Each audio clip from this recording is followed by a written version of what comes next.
Soft desert wind, distant coyote calls, the highway stretched endlessly ahead.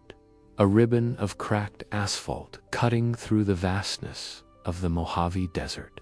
It was the kind of road that seemed to exist outside of time. No billboards, no gas stations, just sand and sagebrush and the occasional skeletal Joshua tree reaching toward a sky thick with stars. Sarah had been driving for hours. The radio had lost its signal somewhere past Barstow, leaving only static and the gentle hum of tires on pavement. She didn't mind. There was something peaceful about the silence, something that made the usual noise in her head quiet down. The dashboard clock read 2:47 a.m. She'd left Los Angeles late, later than she'd planned, but that was okay. There was no rush. This trip wasn't about getting somewhere, it was about getting away. Away from deadlines, from the constant glow of screens, from the weight of expectations that had settled on her shoulders like dust. Wind picks up slightly, sand brushing against metal. She rolled down the window, letting the cool night air wash over her face. It smelled of creosote and earth, ancient and clean. The desert had a way of stripping things down to their essence. Out here, under this enormous sky, her worries seemed small, manageable, like she could simply set them down by the roadside and drive on without them. The moon hung low on the horizon, a thin crescent casting barely enough light to silver the edges of distant mesas. But the stars were overwhelming. The Milky Way sprawled across the darkness like spilled paint, more stars than she'd ever seen in her life. She'd forgotten the sky could look like this. Sarah glanced at the odometer. Another 40 miles to the motel in Needles. Maybe less. She'd considered pushing straight through to Arizona, but fatigue was beginning to settle into her bones. Better to stop, get a few hours of sleep, continue in the morning when she could actually appreciate the landscape. Soft, rhythmic sound of tires on road. The headlights carved a tunnel through the darkness, illuminating nothing but empty road and the occasional tumbleweed rolling across her path like a desert ghost. She thought about the last time she'd taken a trip like this alone. No plan, just driving. It had been years. Too many years. When had she stopped doing things for no reason other than they felt right? A sign appeared in her headlights. Next services, 62 miles. She smiled. That was desert math for you. Everything measured in vast distances, in emptiness that somehow felt full. Engine hum, peaceful and constant. Her thoughts began to wander, drifting like the sand outside her window. She thought about her apartment back in the city, probably still smelling like the Indian takeout she'd left on the counter. She thought about the email she hadn't answered, the text messages she'd left unread. She'd turned her phone off somewhere around the Californian-Nevada border. It felt like crossing into another world. The desert had always called to her, even as a child. While her friends dreamed of beaches and mountains, Sarah had been drawn to these wide-open spaces, to the way the land seemed to breathe in slow, patient rhythms. There was honesty here. The desert didn't pretend to be anything other than what it was. Harsh, beautiful, indifferent, eternal, gentle wind, distant rustling of brush. She checked the rearview mirror. No headlights behind her. No lights ahead. Just her, suspended between earth and sky, moving through the darkness like a small boat on a vast ocean.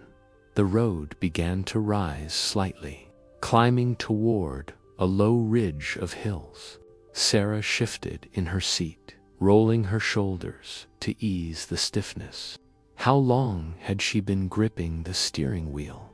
She flexed her fingers, shook out her hands. Soft crackle of tires on sandy patches of road. A roadrunner darted across the asphalt, caught briefly in her headlights before vanishing into the brush. She smiled.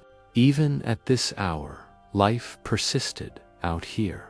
Scorpions and kit foxes, owls and kangaroo rats, all going about their ancient business, while she passed through their world like a visitor from another planet. The temperature had dropped as the night deepened. She rolled the window up halfway, keeping just enough of the desert air to remind her where she was. The heater clicked on, adding its gentle whir to the symphony of small sounds that filled the car. Peaceful, meditative tone in narration. Sarah let her mind empty, focusing only on the simple act of driving. The slight pressure of her foot on the accelerator, the gentle corrections of the steering wheel, the rhythm of her breathing matching the rhythm of the road. This was meditation. This was peace. She thought about stopping, pulling over to really look at the stars, but the momentum of movement felt right. Tomorrow, maybe. Tomorrow she'd find a place to sit and simply be still. Tonight was for traveling, for putting miles between herself and everything she was leaving behind. Wind softens to a whisper. The ridge was closer now, dark against the lighter darkness of the sky.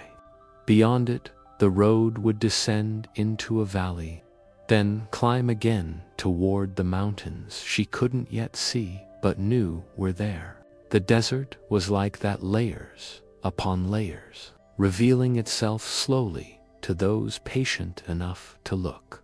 Her eyelids felt heavy, but she wasn't tired. Not really. It was more like she was settling into the deeper rhythms of the night, becoming part of the landscape rather than simply moving through it.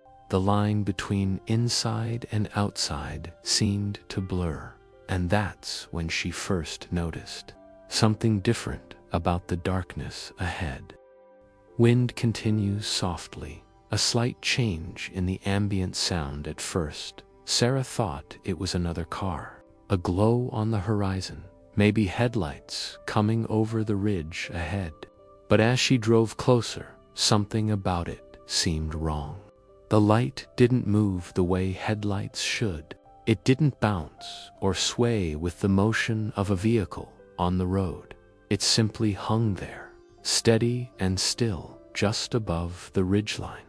Engine hum continues, peaceful and unchanging. She slowed down without really meaning to, her foot easing off the accelerator as her eyes tried to make sense of what she was seeing.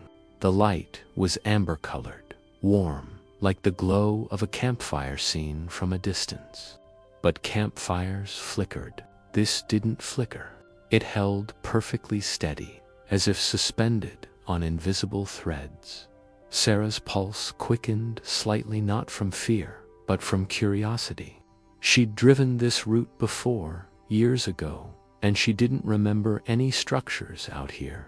No radio towers, no mines, nothing that would explain a light hovering above the desert floor. The road continued to climb, and the light grew brighter. Not harsh or blinding, but gently luminous, like a paper lantern floating in the darkness.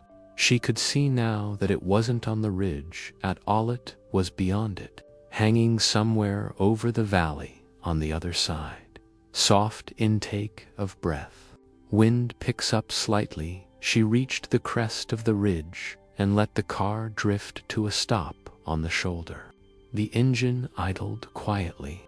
Through the windshield, the light was clearly visible now, perhaps a mile or two distant, hovering maybe 100 feet above the desert floor. Sarah turned off the engine. The sudden silence was profound, broken only by the ticking of cooling metal and the whisper of wind through her half-open window. She sat perfectly still, watching. Quiet, settling, distant coyote call. The light pulsed, not dramatically, but gently, like the slow breathing of something alive. It grew slightly brighter, then dimmer, then brighter again, in a rhythm that felt almost organic. The color shifted to subtle variations, from deep amber to soft gold, to something almost orange, like the light of late afternoon somehow preserved in the middle of night. She should feel afraid, she thought. Alone on a desert highway at 3 a.m, watching something inexplicable hovering in the darkness. But fear didn't come. Instead, she felt an unexpected sense of calm, as if the light itself was radiating peace. Car door opens with a soft creak. Sarah stepped out of the car, her boots crunching on the gravel shoulder. The night air was cooler than she expected, raising goosebumps on her arms. She left the driver's door open, not sure why, maybe as a lifeline to normalcy, to the familiar world of keys and gas pedals and maps. The light continued its gentle pulsing, casting a faint glow across the valley floor.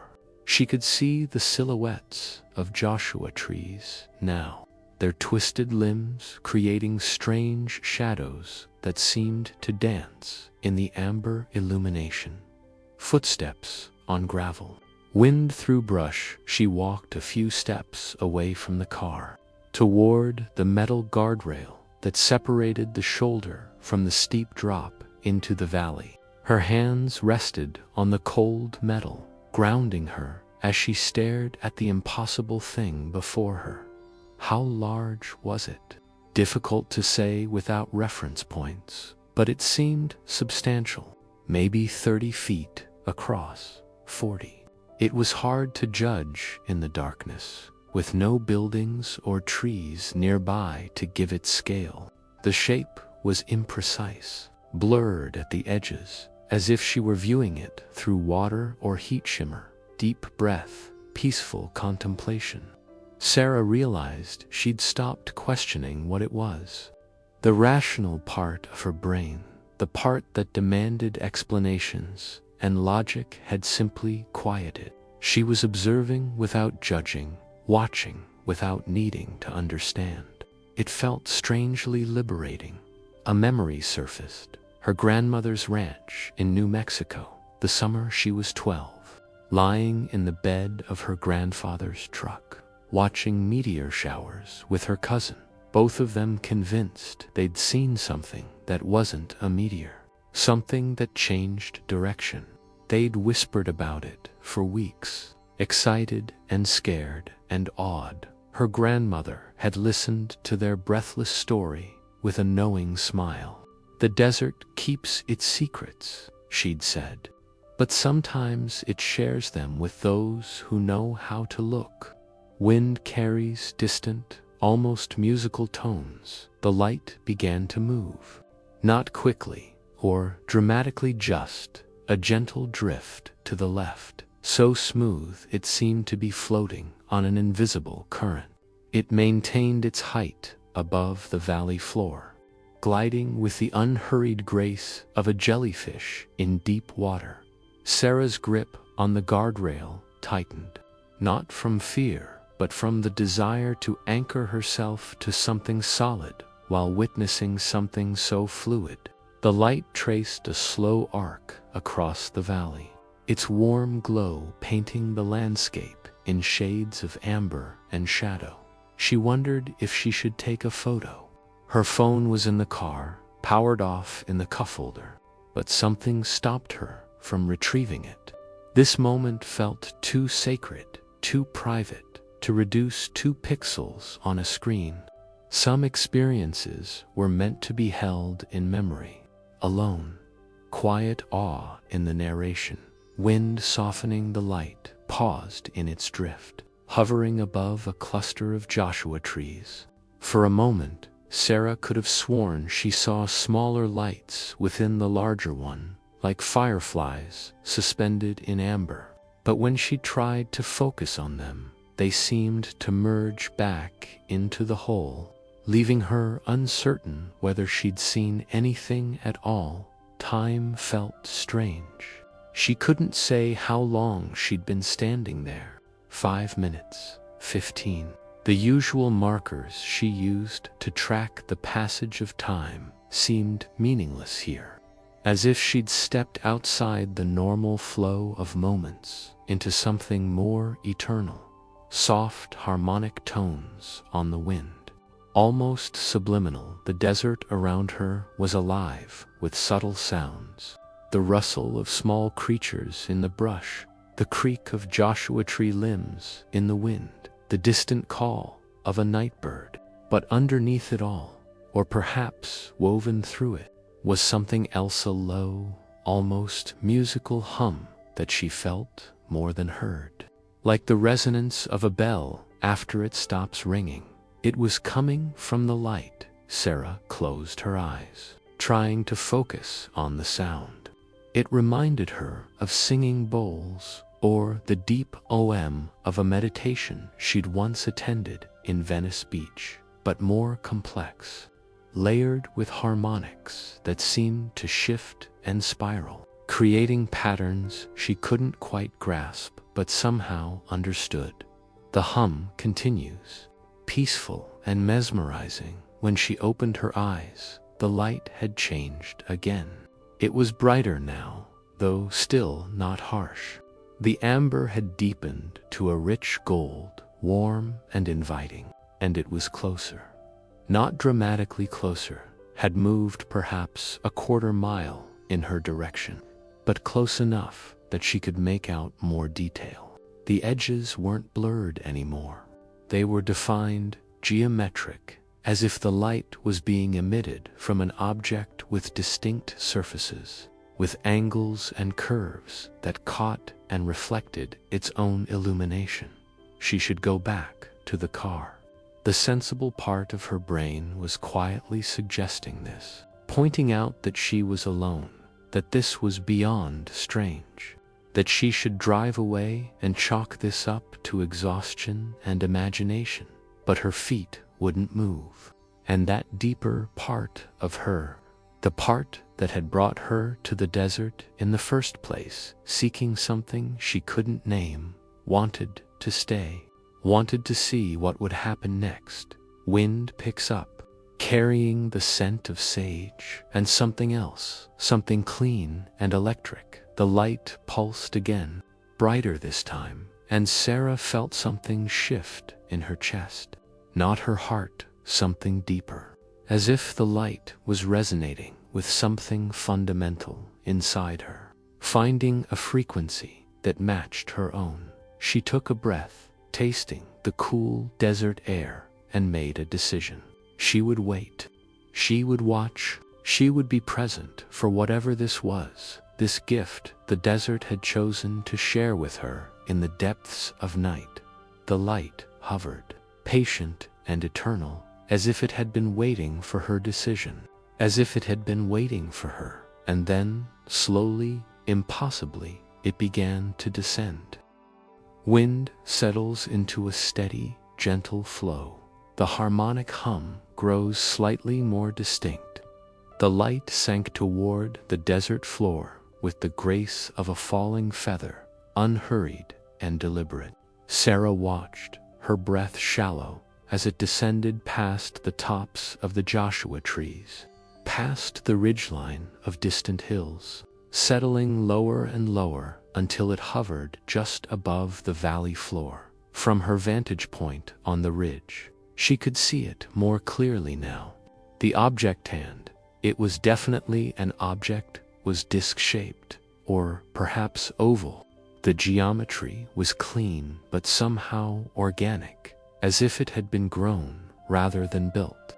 The amber gold light emanated from its surface, not from any visible source, but from the material itself, as if the craft was made of solidified light, soft breathing. Contemplative silence. Sarah realized she'd been holding the guardrail so tightly that her knuckles had gone white. She relaxed her grip, flexing her fingers, keeping her eyes locked on the light below. Part of her still expected it to vanish, to reveal itself as some elaborate trick of exhaustion or desert mirage, but it remained solid, present, real. The craft, she couldn't think of it as anything else, now rotated slowly on its axis. A lazy spin that suggested it was observing its surroundings, or perhaps just existing in a state of perfect equilibrium with the space around it. The light it cast illuminated the landscape in a circle perhaps 200 feet across, transforming the monochrome desert night into a world of warm shadows and gentle contours. Wind carries fragments of that musical hum. Closer now, she could see small rocks and brush inside that circle of light, each one cast in sharp relief, more present and detailed than things outside the light's reach. A jackrabbit sat motionless at the edge of the illuminated area, its long ears erect, watching the craft with what looked like curiosity rather than fear. Even the animals weren't afraid. Sarah found herself taking a step forward, then another, her boots finding the narrow trail that switchbacked down from the ridge into the valley. She didn't consciously decide to approach, her body simply moved, drawn by something beyond logic or caution. Footsteps on rocky trail, the crunch of gravel and sand. The trail was steep but manageable, carved by flash floods and the occasional hiker. She kept her eyes on the craft as she descended, using her peripheral vision to navigate the path. The amber light served as a beacon, steady and constant, guiding her down. Halfway to the valley floor, she paused. The perspective shift gave her a better view of the craft's structure. It was perhaps 40 feet in diameter, she guessed, with a subtle dome rising from its center. The surface appeared seamless, without visible seams or rivets, as if it had been cast as a single piece. The light pulsed from within, creating patterns that flowed across the surface like slow-moving water. Breath deepens, wind wraps around her. This isn't real, she whispered to herself. This can't be real. But the words felt hollow, even as she spoke them. The cold wind on her face was real. The rough stone under her hands as she steadied herself on the trail was real. The way her heart beat steadily in her chest, not racing with fear, but elevated with wonder. That was real. Whatever definitions of reality she'd been carrying, the desert was teaching her they were too narrow. Continued descent. Small stones skittering down the trail leveled out, and Sarah found herself standing on the valley floor, perhaps 300 yards from the hovering craft. This close, she could feel the hum in her bones, a gentle vibration that seemed to harmonize with her own frequency. It wasn't uncomfortable. If anything, it was soothing, like standing near a massive, purring cat. The light had changed again. Mixed with the amber gold were threads of soft green and pale blue, colors that wove through the primary glow like veins through marble. The effect was hypnotic, creating depth and dimension that suggested the craft existed in more than 3 dimensions. That what she was seeing was only a partial representation of its true form. Footsteps slow, then stop, wind gentle around her. Sarah stood perfectly still, aware that she'd crossed some invisible threshold. She was no longer an observer on a highway passing through. She was a participant in whatever this was. a witness invited into a moment that existed outside the normal flow of time. The craft pulsed, brighter and then softer, and she had the unmistakable impression that it was aware of her. Not in a threatening way. There was nothing predatory or aggressive in its presence, but aware in the way a whale might be aware of a diver who's entered its space, noting, observing, perhaps even curious. The hum modulates, rises and falls in gentle waves. She took another step forward, then another, moving slowly and deliberately, the way one might approach a wild deer. The sand was soft beneath her boots, unmarked except for the tracks of small animals and the delicate traces of wind. At 200 yards, she could see reflections in the craft's surface, dim images of the desert around it, the stars above, herself as a tiny dark figure approaching across the sand. But the reflections were odd, slightly warped, as if the surface was reflecting not just light, but time itself, showing her things as they were a moment ago, or perhaps a moment from now. Soft intake of breath, wonder in the silence. 100 yards. The light was warm on her skin now, not hot, but pleasantly comfortable, like standing in morning sunlight. The colors continued their slow dance across the craft's surface, mesmerizing and beautiful. She noticed that the ground directly beneath the craft showed no sign of disturbance, no burned earth, no dead vegetation. Nothing to suggest the craft was emitting any kind of harmful radiation or heat. Sarah realized her fear had completely evaporated, replaced by something she could only describe as trust. The craft meant her no harm. It was simply here, existing in this moment with her, sharing this space between worlds. Wind carries the scent of ozone and desert flowers. 50 yards. She could make out finer details, now subtle variations in the surface. Areas where the light seemed to pool and concentrate, other areas where it flowed like liquid.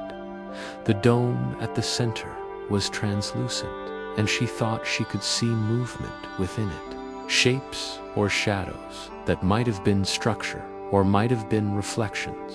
The musical hum grew richer, more complex, filled with harmonics and overtones that seemed to tell a story she couldn't quite comprehend, but deeply felt.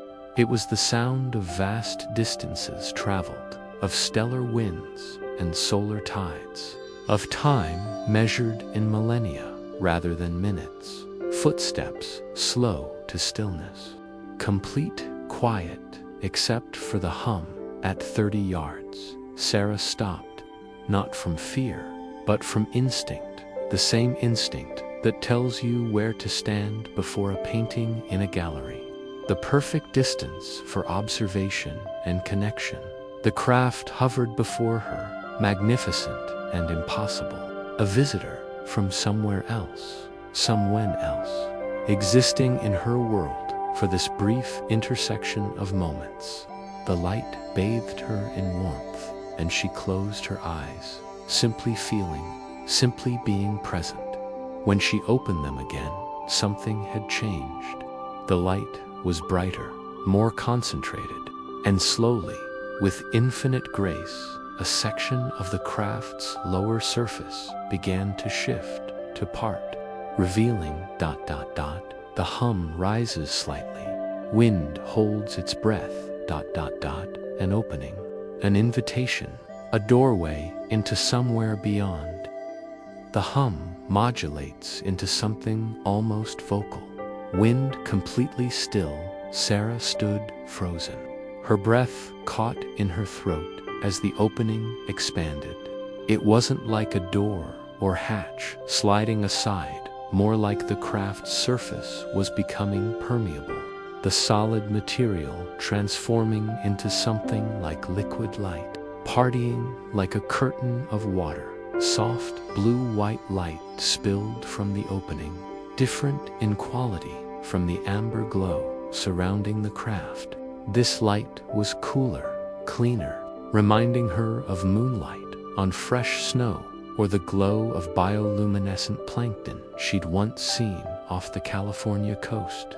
It didn't illuminate the ground so much as create a bridge between the interior of the craft and the desert floor where she stood. Heartbeats subtle in the background, slow and steady. She should run, every instinct cultivated by a lifetime of caution. Every warning embedded in cultural memory about strangers and unknown dangers was quietly suggesting she turn and walk no. Run back to her car and drive away as fast as the engine would allow. But she didn't move, couldn't move. And it wasn't paralysis holding her in place, it was choice. Deep in her bones, in the part of her that had no words, she understood that this moment was why she'd come to the desert. Not to escape her life in Los Angeles, but to arrive at this precise point in time and space. Soft wind returns, carrying that electric scent. The blue-white light was gentle. She could see that the opening was perhaps 6 feet across, large enough to walk through without ducking. Beyond it, she caught glimpses of the interior, smooth surfaces that curved in geometries that seemed impossible. Light that came from everywhere and nowhere. A space that looked both vast and intimate. She took a step forward, then another. The sand beneath her boots seemed to hum with the same frequency as the craft, as if the boundary between earth and vessel was dissolving, creating a space between spaces. Footsteps, slow and deliberate, accompanied by the harmonic hum at 20 yards. She could feel the light on her face like a physical presence, but still gentle, still warm. The fear that had been absent suddenly flickered at the edge of her consciousness. Not fear of danger, but fear of transformation. Whatever happened next would change her. She knew that with absolute certainty. Is anyone there? Her voice sounded small in the vastness of the desert night. No answer came, or rather, the answer was the opening itself, the light. The patient waiting presence of the craft. It wasn't going to call to her or command her. The choice was entirely hers. Deep breath. The sound of presence and decision. Sarah thought about her life, the apartment she'd left behind. The job that had worn her down to a shadow of herself. The relationships that had faded into cordial distance.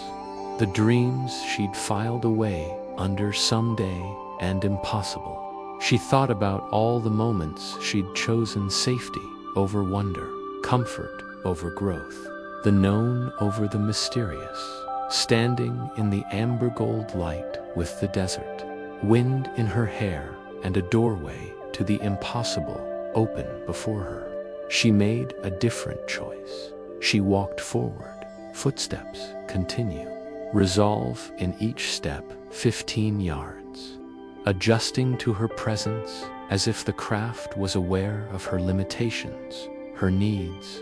The air itself felt different. Here, charged, alive, full of potential. 5 yards. She could see more of the interior now. The walls, if they were walls, seemed to shift and flow like the surface of soap bubbles, displaying colors that had no names in her language.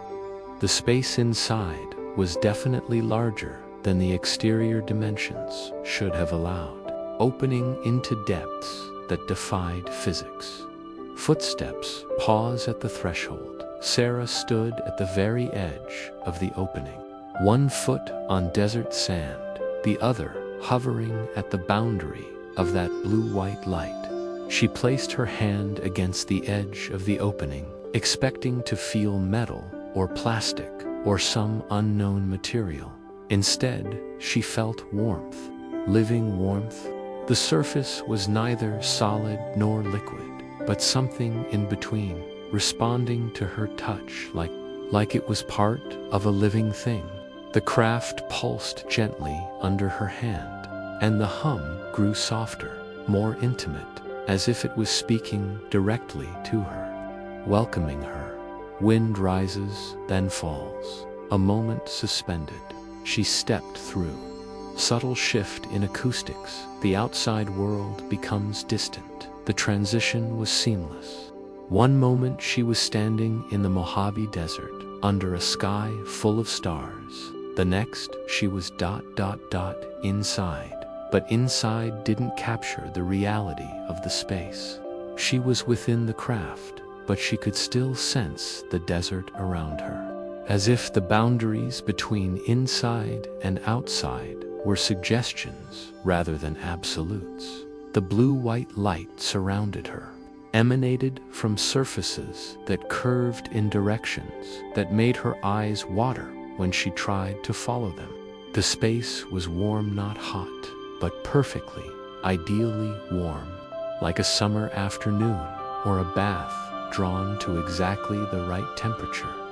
Acoustic space opens up, reverberant and vast. She turned to look back at the opening, and it was still their window to the desert night, showing her car on the ridge far above, the highway cutting through the darkness.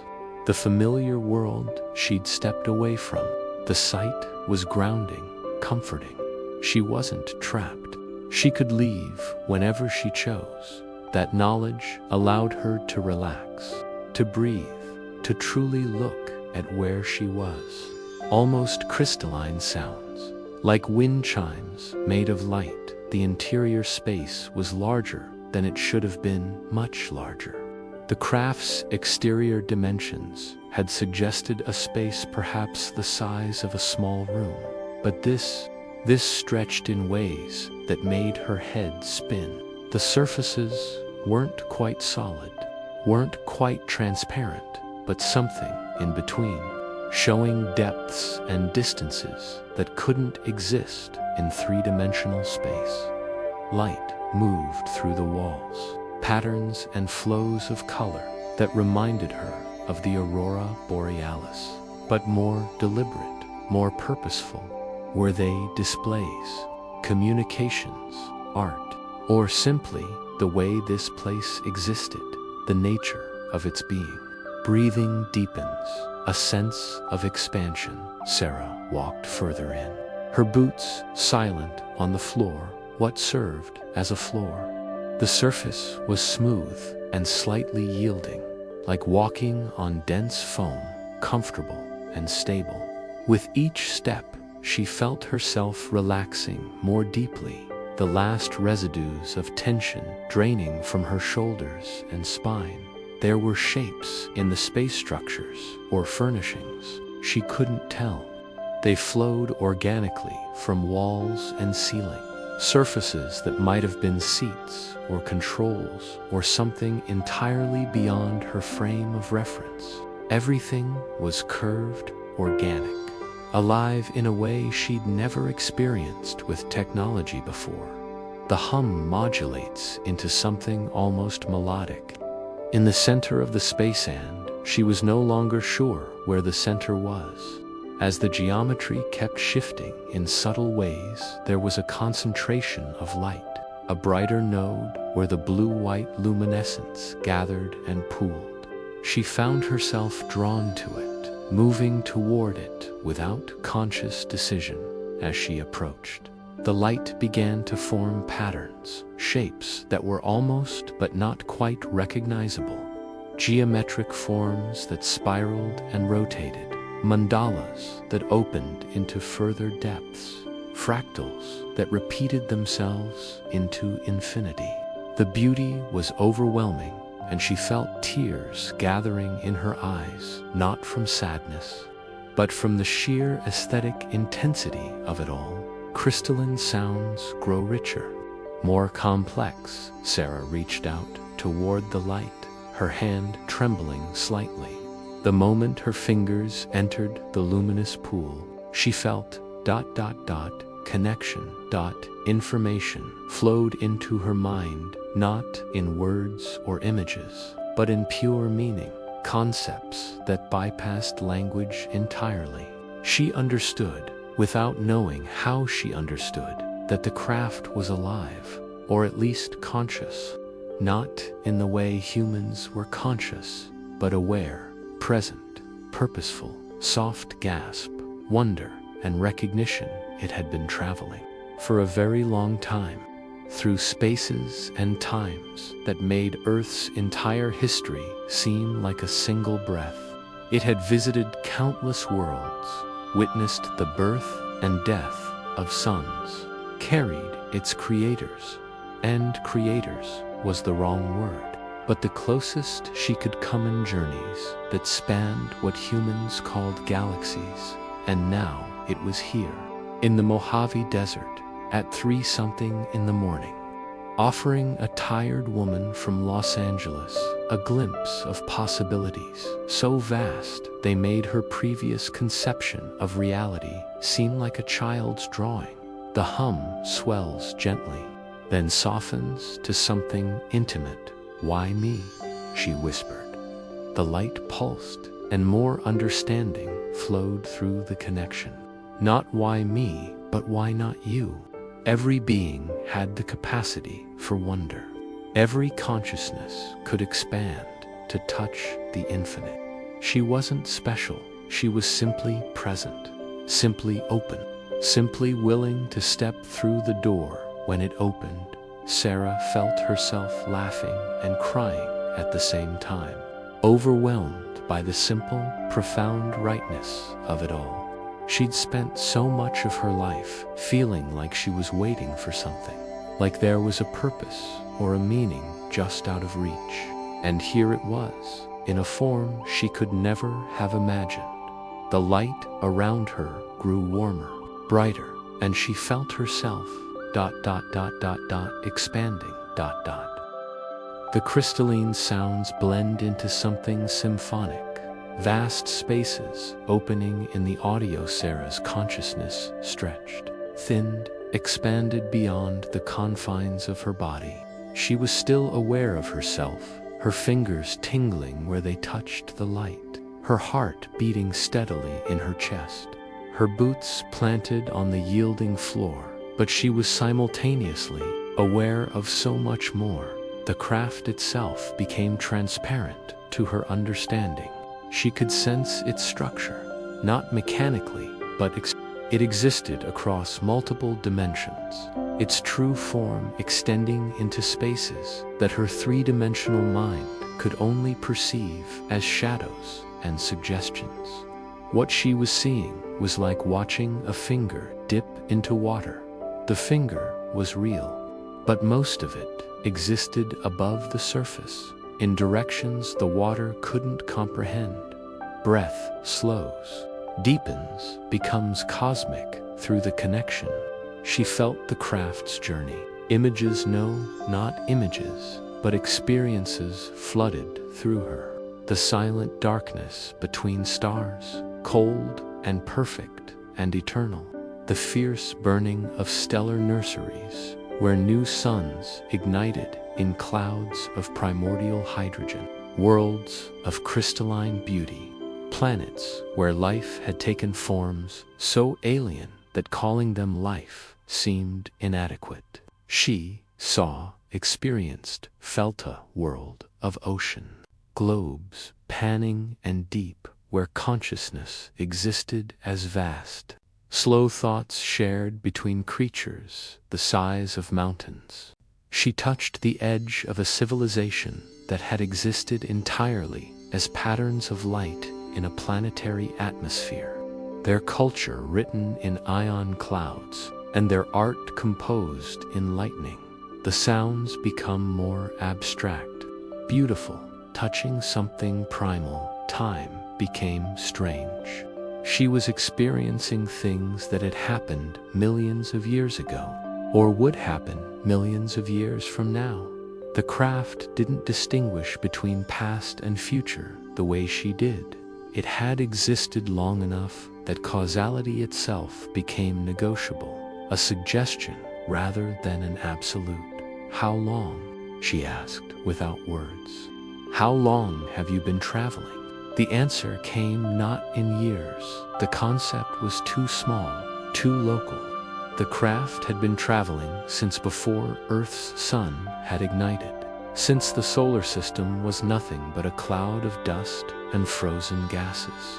It had watched worlds be born. It would watch worlds die. Sound of immense age, patient and kind, but it wasn't lonely. That surprised her. She'd expected some tragic loneliness in such vast spans of time. But the craft didn't experience isolation the way she would have. It was connected to others of its kind, to the beings that had created it, to the fabric of space-time itself, in ways that made loneliness impossible. Sarah felt tears on her cheeks. The scale of it all was crushing and liberating at once. Her problems, her anxieties, her careful plans for a life that felt too small, they didn't disappear or become meaningless. Instead, they were contextualized, placed within a universe so vast and strange and beautiful that there was room for everything. From the smallest worry to the largest wonder, gentle, nurturing tones, almost parental, more understanding flowed through the connection. The craft wanted her to know something important, something it had learned in its eons of travel. Consciousness was rare, but not as rare as humans feared. Life emerged wherever it could, finding ways to think and feel and wonder in forms that spanned the entire spectrum of possibility. And they all asked the same questions. Where did we come from? Where are we going? Are we alone? What does it mean to be alive, to be aware, to stand under an alien sky and feel the weight of existence? The craft had no final answers, had learned that final answers didn't exist, but it had collected partial answers, perspectives from a million worlds, fragments of wisdom from beings who had tried to understand their place in the cosmos.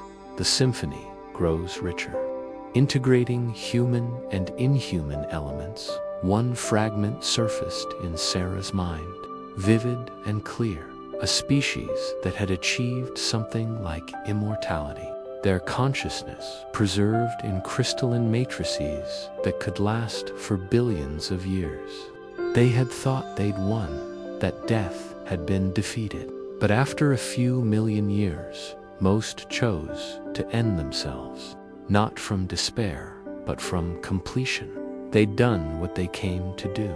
They were ready for whatever came next.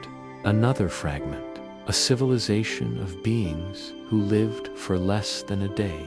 Their entire life cycle compressed into the span between sunrise and sunset. They experienced time differently, every minute as rich and full as a human year. To them, a life of 16 hours was as complete as a human life of 80 years. Consciousness wasn't measured in duration, but in depth. Sounds shift, becoming more intimate while remaining vast. Sarah understood something profound. Her life wasn't too short or too long, too small or too large. It was exactly the size it needed to be. The universe didn't measure worth in light years or eons. A single moment of genuine connection, of true presence, contained more value than empty millennia.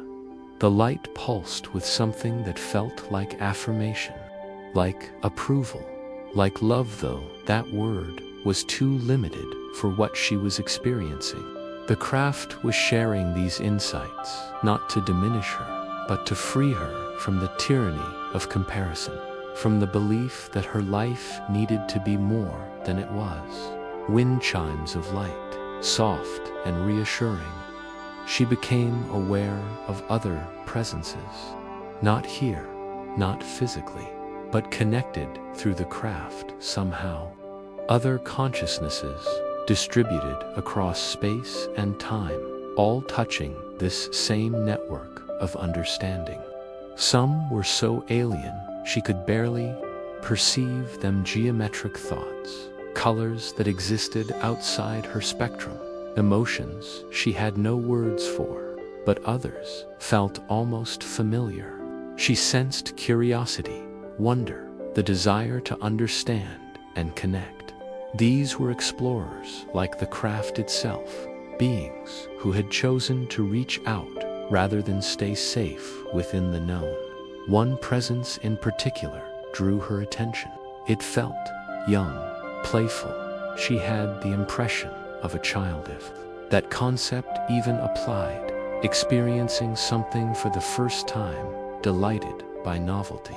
The presence noticed her attention and responded with what she could only interpret as joy, like a puppy wagging its entire body in greeting. Soft laughter in the acoustics, gentle and warm. Sarah found herself laughing, a sound of pure delight that echoed strangely in the craft's interior. The young presence seemed to laugh with her, or perhaps it was the craft itself, amused by their connection across whatever impossible distance separated them.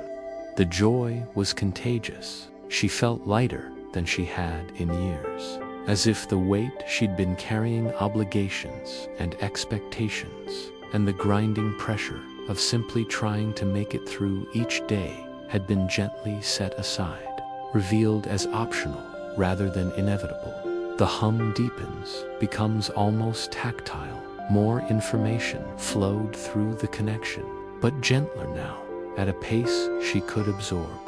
The craft was showing her Earth from outside, from the perspective of space, not as data or satellite images, but as it truly was, a living system. Billions of organisms woven together in relationships so complex they approached consciousness themselves. She saw the forests breathing, exchanging oxygen and carbon dioxide with the atmosphere in a rhythm that matched the rhythm of day and night. She saw the oceans circulating, mixing, distributing heat and life across the globe. She saw the thin layer of atmosphere, impossibly fragile, holding everything precious against the void. Emotion swells, awe, and protective love, and she saw the lights of cities. Human civilization spread across the continents like bioluminescence, millions of individual minds going about their individual lives, each one carrying their own universe of experience and meaning. It was beautiful, painfully, overwhelmingly beautiful, and fragile, so fragile. The craft let her feel that fragility, the knife's edge that Earth was balanced on, the countless ways that the delicate web of life could be disrupted. But it wasn't showing her this to frighten her. It was showing her because she was part of that web, part of that living system. What she did mattered, not in a grandiose, save-the-world way, but in the small, daily ways that every organism mattered to the health of the whole. Sounds of earth waves, wind, bird song, woven into the symphony. Sarah felt her consciousness beginning to settle back into her body. The vast perspective gently withdrawing. It wasn't rejection, it was kindness. She wasn't ready to exist in that expanded state for long. It would burn her out like a candle in pure oxygen. The craft was showing her just enough, opening the door just wide enough for her to glimpse what lay beyond, without dragging her through into territories her mind couldn't navigate. "Thank you," she whispered, not sure if she was speaking aloud or just thinking. "Thank you for this." Warmth, acceptance, blessing. The light around her hand pulsed once more, and a final gift flowed through the connection. Not information this time, but something more fundamental. A seed, a potential, a small adjustment to her consciousness that would let her remember this accurately, without the distortion that usually accompanied extraordinary experiences. She would remember. Not perfectly human memory was never perfect, but well enough. Well enough to carry this back into her normal life, to let it change her in the ways she needed to be changed. The connection begins to thin, gentle parting.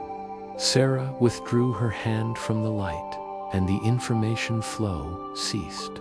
She was back, in her body completely now, standing in the craft's interior, tears drying on her cheeks. The space around her seemed both smaller and larger than before, as if her perception had been permanently altered. She looked around, seeing the craft with new eyes. Every curve and surface was functional and beautiful, designed grown with a purpose she could now partly understand. This wasn't a machine. It was more like a living tool, a symbiotic entity that served and was served by its relationship with the beings who used it. Footsteps, soft and reverent, she walked back toward the opening, moving slowly, reluctant to leave, but knowing it was time. The desert was still visible through the doorway, patient and eternal, waiting for her to return. At the threshold, she paused and turned back to look at the craft's interior one more time. The lights, the impossible geometry, the sense of presence and purpose. She tried to memorize it all, knowing that the memory itself would be a treasure she'd carry for the rest of her life. The craft hums a farewell, gentle and fond. "Will I see you again?" she asked. The answer came not in words, but in feeling, perhaps. If she remained open, if she continued to choose wonder over safety, growth over comfort, the universe was full of doorways for those willing to walk through them. Sarah nodded, smiled, and stepped back into the desert night. Shift in acoustics. Desert sounds return, wind and space. The transition back was like surfacing from deep water. The cold desert air hit her face, sharp and bracing after the perfect warmth of the craft's interior. Sarah stumbled slightly as her boots met sand again, her legs momentarily uncertain about the solidity of earth. She stood just outside the craft's opening, breathing hard, her hand pressed against her chest as if to confirm her heart was still beating in the rhythm she remembered. The blue-white light still spilled from the doorway behind her, but already it was beginning to dim, to contract. Wind wraps around her, grounding and familiar. The desert was exactly as she'd left it, the same stars overhead, the same Joshua trees casting twisted shadows, the same ridge rising behind her with her car perched on the shoulder, headlights off and door still open. But she was different, fundamentally, irrevocably different. Sarah turned to watch as the opening in the craft began to close. The light drew inward, the solid not solid surface reforming, becoming seamless once more. In moments, there was no trace that an opening had ever existed. The craft was whole again, an unbroken oval of luminous amber gold, hovering 3 feet above the desert floor. The closing sounds like silk sliding on silk, gentle and final. She realized she was crying again, but this time the tears were different. Not from overwhelm or awe, but from gratitude. She'd been given something precious, something that most people never received: confirmation. The universe was stranger, deeper, more beautiful than the boxes her daily life tried to confine it to. The craft began to rise, slowly at first, barely perceptible, but gathering momentum. The amber light pulsed once, twice, 3 times, a rhythm that felt like goodbye, like blessing, like see you later rather than farewell. The hum rises in pitch. Something ascending. Sarah raised her hand in a wave, feeling slightly foolish, but not caring. The craft rose to 30 feet, 50, 100, climbing with that same unhurried grace it had shown in all its movements. The light casts long shadows across the valley, turning the landscape into something from a dream. At 200 feet, it paused, hovered, and Sarah felt one more pulse of connection. Faint but unmistakable touch against her consciousness, like fingers brushing her cheek in parting. Wind carries the last notes of that musical hum. Then the craft moved, not gradually, but instantaneously, a velocity that defied physics. One moment, it hung suspended above the valley. The next, it was a point of light streaking across the sky, moving faster than anything human-made could move, faster than meteors, faster than thought. Sarah tracked it across the heavens. Her neck craned back, watching as it wove between stars, a golden thread stitching through the darkness. It seemed to pause once more, high above the atmosphere, a tiny star among countless stars, and then it was gone, simply gone, as if it had never been. Silence descends, profound and complete. She stood alone in the darkness, in the sudden absence of light. Her eyes struggled to adjust after the amber brilliance. The world temporarily reduced to shades of black and gray. Gradually, the starlight reasserted itself, enough for her to see the sand at her feet, the Joshua trees, the path back to the ridge. Sarah became aware of her body's complaints, her legs trembling slightly from standing so long, her throat dry, her shoulders tight with tension. She'd been too focused to notice. She was cold now, properly cold. The desert night asserting its authority without the craft's warmth to shield her. Footsteps begin. Unsteady at first, she started walking back toward the trail, her legs uncertain, like a newborn deer learning to navigate gravity. Each step was deliberate, conscious. The sand felt different beneath her boots, more real somehow, as if the craft's presence had made everything seem slightly ethereal, and now physics had returned with full force. The climb back up to the ridge was harder than the descent had been. Her muscles were stiff, her energy depleted in ways she hadn't noticed until now. She had to stop several times, hands on her knees, breathing hard, looking up at her car that seemed impossibly far away. Labored breathing, rock and gravel under boots, but she kept moving, one foot, then the other. The trail switchbacked up the rocky face, and she followed it mechanically, her mind still partly somewhere else, still processing what she'd experienced. How much time had passed? She had no idea. It could have been 10 minutes or 10 hours.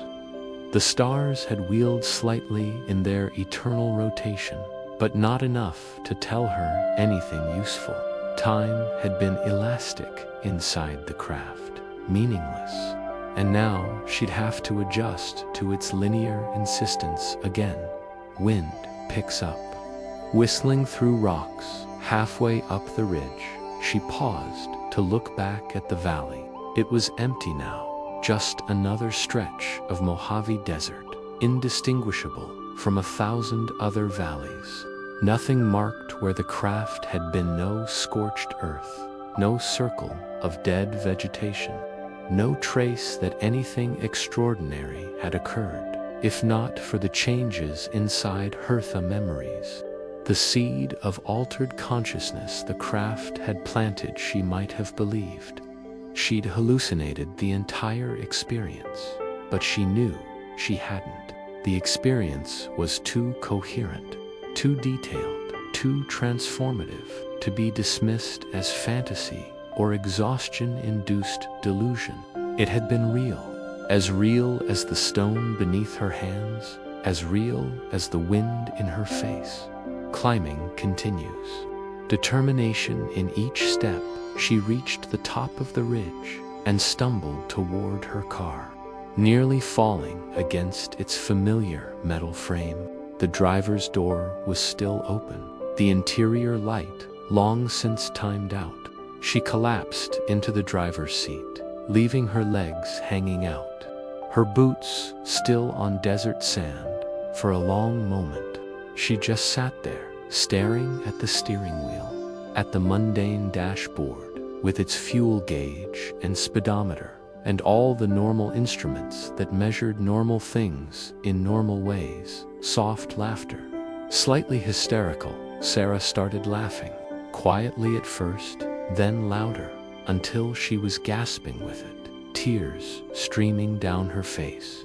The absurdity of it sitting in her Honda Civic after being inside an alien spacecraft, about to turn the key and drive to a motel like this, was just another night, just another road trip. The laughter subsided into hiccups, then silence. She pulled her legs into the car and closed the door. The interior felt cramped after the craft's impossible spaciousness. The cloth seats scratchy against her back. Car door closes. Sudden intimacy of enclosed space. She looked at the clock on the dashboard. 4:17 a.m. She'd left the car at 2:47. She remembered that clearly. An hour and a half. She'd experienced what felt like hours, maybe days, compressed into 90 minutes. Or maybe time inside the craft really had moved differently. Maybe she'd been gone for days, and the car's clock was lying. But no, her phone, when she turned it on, confirmed the time. Friday morning, December 6th, 2025. The world had kept turning. Time had kept flowing. Only she had changed. Engine starts. Mundane and comforting, Sarah started the car, the engine's familiar rumble grounding her back in the normal world. She turned on the headlights, and they cut through the darkness, illuminating the highway stretching ahead. She should be exhausted. She should barely be able to keep her eyes open. Instead, she felt energized, alive in a way she couldn't remember feeling before. Every sense seemed heightened. She could smell the desert sage more clearly, could hear the subtle variations in the wind's song, could see details in the darkness that should have been invisible. Car begins to move. Tires on asphalt, she pulled onto the highway and accelerated. The white lines of the road pulling her forward. The motion felt dreamlike. Her car, a small bubble of light and normality, moving through a world that had revealed itself to be far stranger than she'd ever imagined. Dot in her rearview mirror. The valley receded, empty and dark, and holding its secrets. She drove for a mile, 2 miles, 5, putting distance between herself and the place where her life had pivoted. Steady driving sounds. Meditation in motion. Sarah knew she needed to process what had happened, to integrate the experience into her understanding of reality. But not yet. Right now, she just needed to drive, to move, to let the familiar rhythm of travel give her mind space to settle. The highway curved around a mesa, and suddenly she could see the lights of needles in the distance, small constellation of human habitation in the desert. Darkness, civilization, coffee shops and motels, people going about their ordinary lives, none of them knowing that she'd just touched something extraordinary. Should she tell anyone? could she tell anyone? Who would believe her? Wind through the slightly open window, contemplative. More importantly, did she need anyone to believe her? The experience was hers. The gift was hers. Maybe that was enough. She drove on toward a motel bed and a few hours of sleep before dawn, carrying inside her the memory of amber light and impossible spaces of connection across cosmic distances, of a moment when the universe had opened its hand and shown her one of its treasures. The desert had shared its secret with her, and she would carry it carefully, a light in the darkness. For whatever came next, engine hum fades into distance, stars wheel overhead. Highway sounds fade, car door opening, footsteps on pavement. Sarah pulled into the parking lot of the Desert Rose Motel just as the eastern sky began to lighten from black to deep blue. The neon sign buzzed and flickered. The R in Rose had burned out, leaving Desert O's glowing pink against the pre-dawn darkness. She turned off the engine and sat for a moment, her hands still on the steering wheel, reluctant to move from the cocoon of the car. The drive from the valley had passed in a blur of thought and non-thought, her mind alternating between crystal clarity and a kind of static hum where processing simply stopped. Car door closes. Footsteps slow and tired. The motel office was lit but empty. A bell on the counter and a sign that read "Ring for service." Sarah pressed the bell, and its cheerful ding seemed impossibly loud in the pre-dawn quiet. She could hear a television somewhere in the back, the murmur of voices reporting news from a world that felt very far away. An older man emerged from the back room, wiping sleep from his eyes, his Desert Rose polo shirt wrinkled and coffee-stained. He looked at Sarah with the practiced assessment of someone who'd worked night shifts for decades, probably trying to determine if she was safe, dangerous, drunk, or just another late-night traveler. Cash register sounds. Keys on a counter. Just need a room for the night, Sarah said, and her voice sounded strange, too hurt, too loud, too ordinary, too concerned with mundane things like rooms and rates and whether they accepted credit cards. $45. Checkout at 11, the man said, sliding a key across the counter, an actual key, not a card, attached to a diamond-shaped plastic tag with 7 inches written on it. Continental breakfast starts at 6, but I use that term loosely. Coffee and muffins in the office here. Sarah managed to smile, paid cash, and took the key. Room 7 was at the end of the building, its door painted turquoise that had faded to something almost gray. She unlocked it, stepped inside, and flipped on the light. Door closes. Sudden, enclosed space. The room was exactly what she expected. Brown carpet worn thin by decades of travelers. A bed with a floral comforter that had probably been vibrant in 1987. A television bolted to a dresser. A bathroom the size of a closet. The air smelled of industrial cleaner and old cigarette smoke, imperfectly covered by air freshener. It was the most normal place she'd ever seen, and after the craft's impossible interior, the normalcy felt shocking, almost obscene.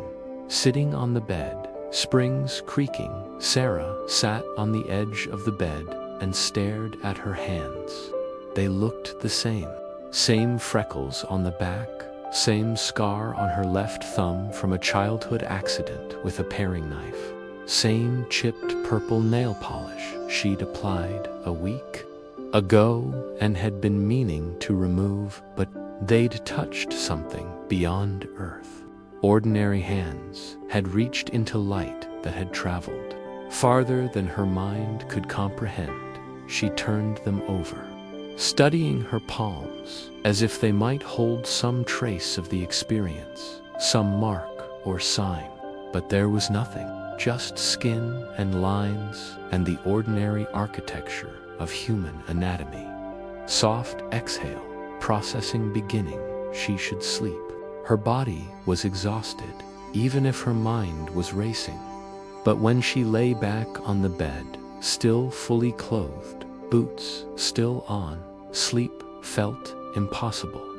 Every time she closed her eyes, she saw the craft's interior, the flowing lights, the impossible geometries, and she felt the presence, that vast, patient consciousness that had welcomed her, shared with her, changed her. Sarah sat up again, pulled off her boots, and walked to the bathroom. The fluorescent light above the mirror buzzed and flickered, making her reflection strove between presence and absence. She looked at her face, dark circles under her eyes, hair windblown and wild, a smudge of dirt on her left cheek, water running. Splashing, she washed her face with cold water, the shock of it grounding her back into her body.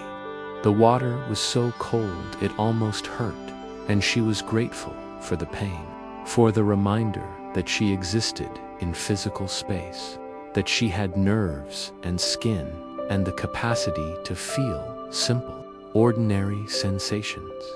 She dried her face on a towel that smelled of bleach and returned to the bed. This time, when she lay down, she left the lights on, uncomfortable with the darkness. She pulled the comforter over herself and stared at the ceiling, at the water stain that looked like a map of some unknown country.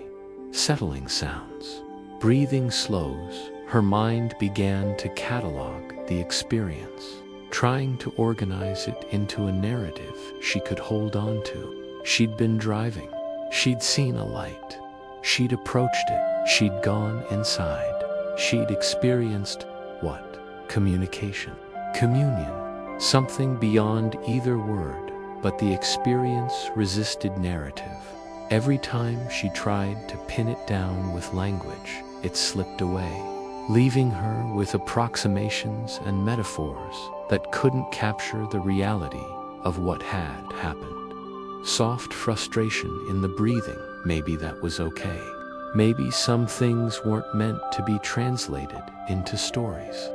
Maybe the experience itself was the point, and trying to explain it or share it would only diminish it. Sarah rolled onto her side, pulling her knees up toward her chest, making herself small in the vast conspiracy of bedding and pillows. Through the gap in the curtains, she could see the sky lightening, stars fading as dawn approached. Dawn, a new day. The sun would rise, as it always did, indifferent to her night of impossible encounters. People would wake up, make coffee, go to work, live their lives in the familiar world where alien spacecraft were fiction and wonder was something you experienced in movies. Traffic sounds beginning outside, the world waking. Could she return to that world? Could she go back to her apartment, her job, her routine life, carrying this secret inside her? Would she want to? The question hung in the air, unanswered. Sleep crept up on her unexpectedly, pulling her down into darkness before she realized it was coming. Breathing deepens, consciousness fading. She dreamed, but not of the craft. She dreamed of her grandmother's ranch in New Mexico, of lying in the truck bed with her cousin, counting meteors. In the dream, her grandmother's face appeared above her, smiling, and said, "The desert keeps its secrets, but sometimes it shares them with those who know how to look." "I looked, Grandma," Dream Sarah said. "I looked, and I saw. I know, Mia, I know." dream, sounds whined, stars, voices mixing with memory. Sarah slept through sunrise, through the sounds of the motel waking around her doors, opening and closing, cars starting, the murmur of other travelers beginning their journeys. She slept deeply and dreamlessly after the initial dream, her body claiming the rest it desperately needed. When she woke, sunlight was streaming through the gap in the curtains, painting a bright line across the brown carpet. The clock on the nightstand read 11:43 a.m. She'd slept through checkout, waking sounds, disorientation, returned to consciousness for a moment. She couldn't remember where she was. Then it came back, the motel, the drive, the valley, the craft, all of it flooding back in a rush that made her gasp. Had it been real? In the bright light of late morning, with the ordinary sounds of the world going about its business outside her door, the night's events seemed impossible, like something her exhausted mind had invented to cope with. With what? She'd been stressed, tired, driving through the night. Maybe she'd pulled over and hallucinated the whole thing. Sitting up, certainty returning, but no, the clarity was still there. The sense of altered consciousness the craft had gifted her. She could feel the difference inside herself, a subtle but unmistakable shift in her awareness. It had been real. Sarah swung her legs out of bed and stood, her body stiff from sleeping in her clothes. She needed to shower, to change, to figure out what came next. She'd been heading to Arizona with no plan, running from a life that felt too small. That was still true. But now she was running towards something too, though she couldn't yet name what it was. Shower running. Steam filling the small bathroom, the hot water felt glorious, washing away the desert dust, the sweat, the physical residue of the night. She stood under the spray for a long time, letting it drum against her shoulders, her head, her back. When she emerged, wrapped in a thin towel, she caught her reflection in the fog-obscured mirror. She wiped a clear patch and looked at herself. Same face, same body, but different eyes. They held something new, not just the memory of what she'd seen, but the knowledge that she'd been changed by seeing it. What now? She asked her reflection. Her reflection had no answer, but Sarah realized she didn't need one. Not yet. The craft had taught her something about patience, about being present, about trusting the journey even when the destination was unknown. Getting dressed. The sounds of preparation. She would check out of the motel late, but they probably wouldn't charge her extra. She would get coffee, terrible continental breakfast coffee, and maybe one of those stale muffins. She would sit in her car and look at the map and decide which direction to drive next. And she would carry last night with her, a secret light inside her chest, illuminating whatever path she chose to follow.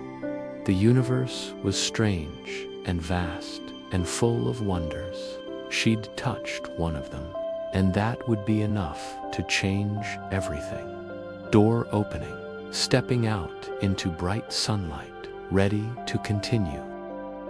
Desert morning, sounds birds, distant traffic, wind in palms. Sarah stood in the motel parking lot, her bag slung over her shoulder, squinting against the brilliant desert sun. The world was aggressively normal, the smell of hot asphalt, the shimmer of heat already rising from parked cars. A family loading luggage into a minivan, their children's voices high and bright in the morning air. She'd checked out 15 minutes past the deadline, but the man at the desk had barely shrugged, taking her key and wishing her safe travels with the automatic politeness of someone who'd said those words 10,000 times. Car door opens. Routine sounds of settling in her Honda sat where she'd left it, covered in a fine layer of desert dust that made it look like it had been there for weeks rather than hours. She threw her bag in the back seat and climbed behind the wheel. The interior already warm despite her parking in the shade.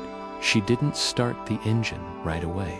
Instead, she pulled out her phone, still off since yesterday evening, before she'd seen the light and powered it on. Phone startup sounds, notifications beginning to chime, the messages came flooding in. 3 texts from her sister. Where are you? You okay? Sarah, please just let me know you're alive. 2 from her roommate about a package that had been delivered and whether Sarah was coming back this week or next. 1 from her boss, pretending to be casual. Hey, just checking if you're still planning to be back Monday. No pressure, but we have the Johnson presentation. Soft sigh. The weight of the normal world. Sarah stared at the messages, feeling the familiar tug of obligation, the invisible threads that connected her to her old life, trying to pull her back. She'd been gone less than 24 hours, and already people needed things from her, needed her to be where she was supposed to be, doing what she was supposed to do. A week ago, she would have felt guilty, would have immediately texted back apologies and reassurances, would have started planning her return to minimize the disruption her absence had caused. But today, after last night, the urgency felt manufactured. The world wasn't going to end if she didn't respond in the next 5 minutes. The Johnson presentation would happen whether she was there or not. Typing sounds, thoughtful pauses. She texted her sister, I'm good. In Needles, going to keep driving for a few more days. Love you. Her roommate, be back when I'm back. Package can wait. Her boss, taking the week. Sorry for short notice. She hit send on all 3 before she could second-guess herself, then turned the phone off again. The sudden silence felt like freedom. Engine starts, a decision made. Sarah pulled up the map on her car's aging GPS. Arizona was still the vague direction, but now she had time. A week, 7 days, to drive through the desert, to see where the roads led, to give herself space to integrate what had happened. She pulled out of the motel parking lot and back onto the highway, heading east.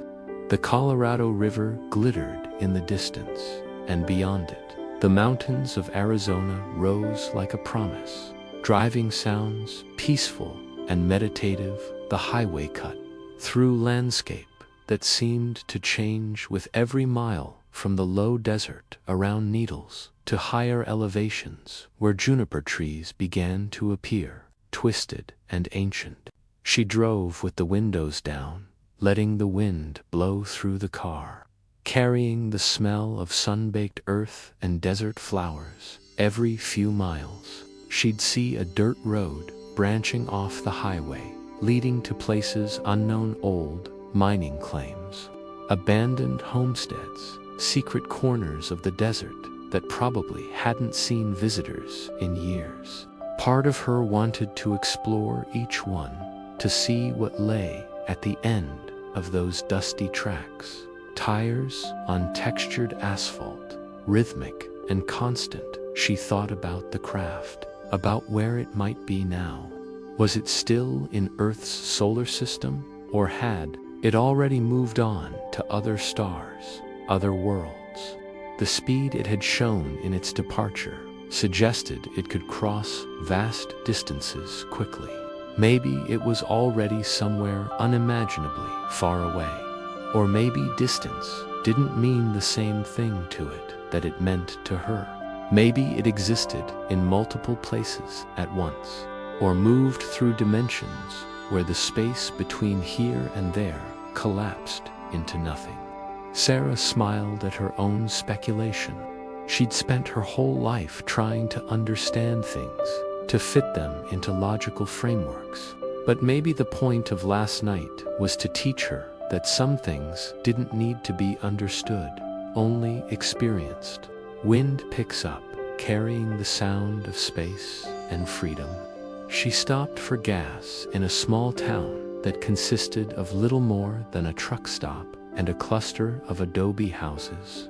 While the tank filled, she went inside for coffee and stood at the counter, staring at the display of local crafts, turquoise jewelry, dream catchers, postcards of desert sunsets. An elderly woman behind the counter smiled at her. "First time in the area, passing through," Sarah said, which was technically true. "Beautiful country," the woman said. "People think the desert is empty, but it's full if you know how to look." Soft recognition, echo of grandmother's words. Sarah met the woman's eyes and saw something there, not knowledge of what Sarah had experienced, but a kind of understanding, a recognition of kinship. This was someone who knew how to look, who'd probably had her own encounters with the desert's mysteries. "It is beautiful," Sarah agreed, "more than I expected." The woman's smile deepened. "Desert has a way of showing you things, just have to be open to seeing them." Sarah paid for her coffee and returned to her car, the woman's words echoing her grandmother's from the dream. Maybe it was common wisdom out here, repeated so often it had become cliché. Or maybe some truths were so fundamental they got discovered independently over and over. Car door settling back into motion, the highway rose into mountains, the elevation change making her ears pop. The landscape transformed again, pines appearing among the junipers, the air cooling, patches of snow visible on north-facing slopes despite it being early December. She drove through a small mountain town, past ski shops and lodges, feeling completely out of place. This wasn't what she'd come for. She needed the open desert, the space to breathe and think.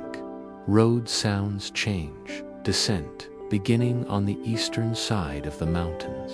The highway descended back into desert, but a different kind, red rock country, where stone formations rose like cathedrals and the earth bled color into the sky.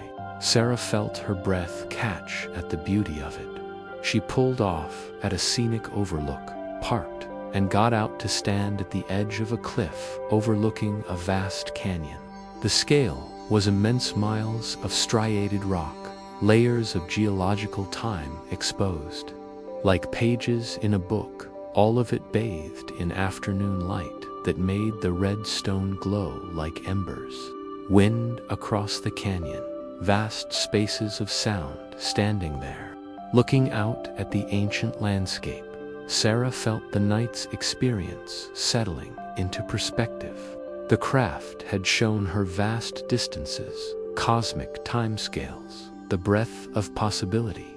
But Earth had its own vastness, its own ancient mysteries. She didn't need to travel to other worlds to find wonder. It was here, had always been here, in the patient stone and the wind that had been carving these canyons for millions of years.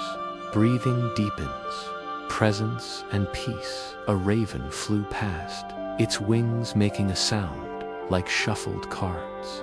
It called Wanzahash.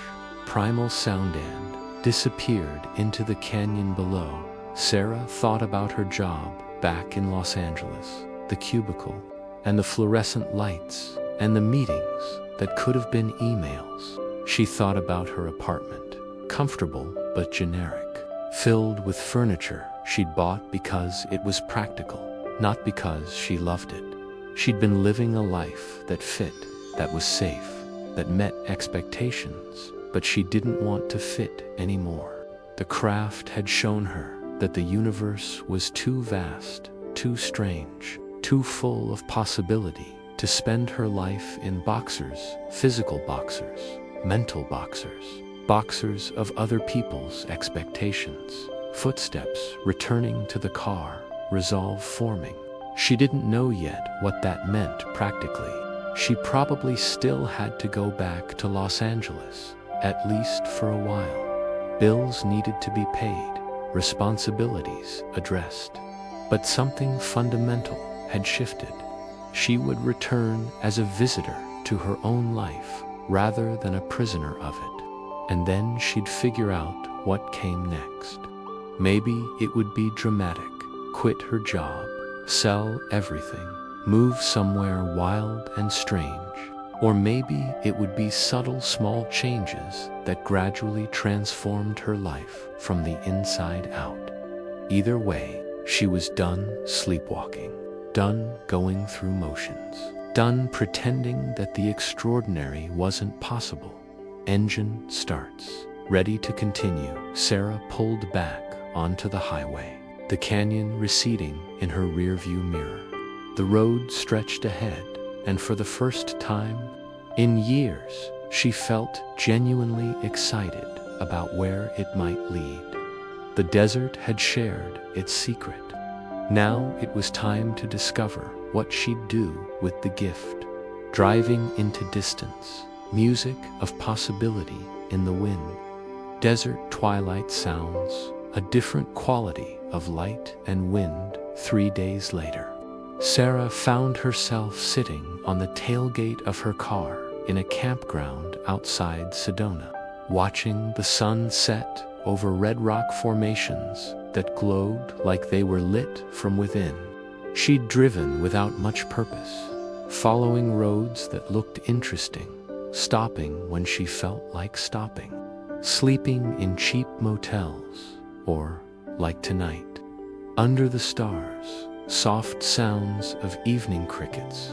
Wind cooling the campground was nearly empty. Few RVs at the far end.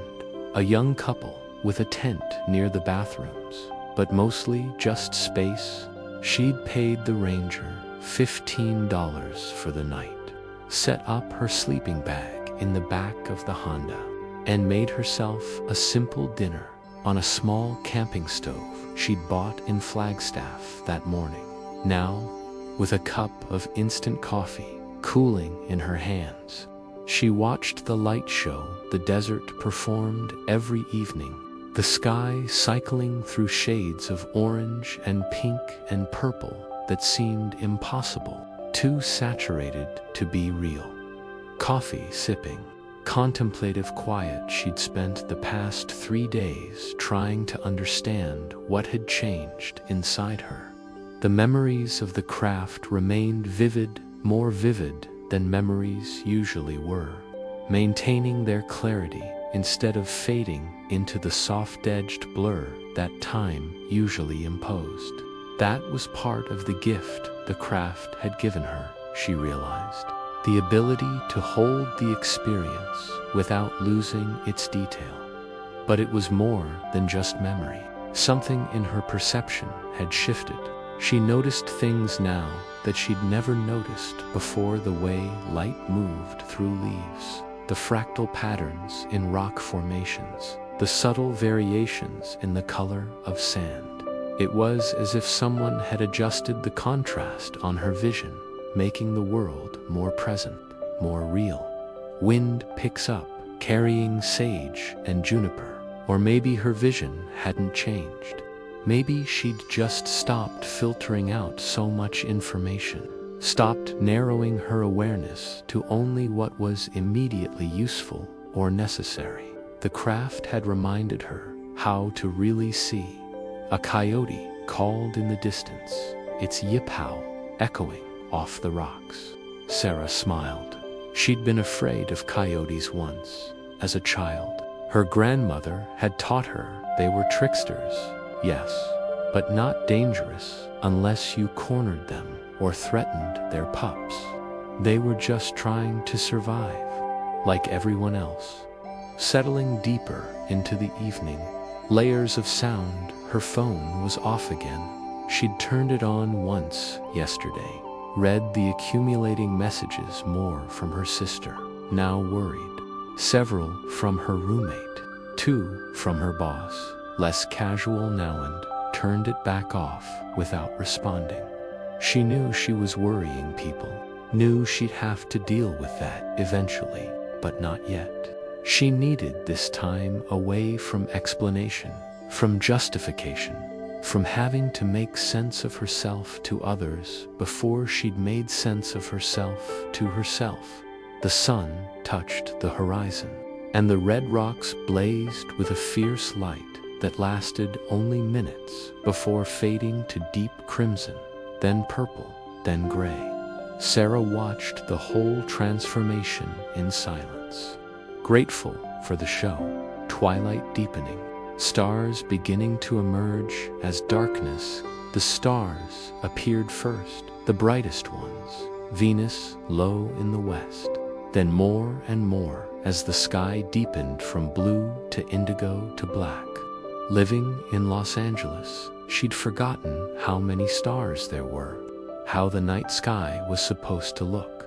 She thought about the craft, somewhere out there in that vastness. Was it possible it was watching Earth right now, observing from some distant vantage point? Could it see her, a tiny speck in an Arizona campground, thinking about it? Probably not, and it didn't matter.